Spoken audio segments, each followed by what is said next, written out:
shall go mad.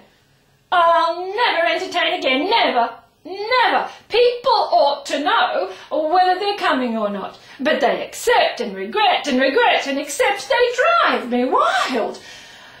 This is my last dinner party, my very last. A fiasco, an utter fiasco.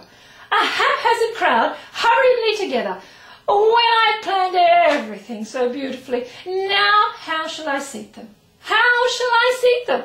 If I put Mr. Tupper here and Mrs. Conley there, then Mrs. Tupper has to sit next to her husband, and if I want Mr. Morgan there, oh, it's impossible.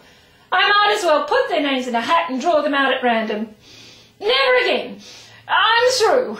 Through with society, with parties, with friends. I wipe my slate clean. They'll miss my entertainments. They'll wish they'd been more considerate after this. I'm going to live for myself. I'm going to be selfish and hard and unsociable and drink my liquor myself instead of offering it gratis to the whole town. I'm through. Through with men like Oliver Farnsworth. I don't care how rich they are, how influential they are, how important they are.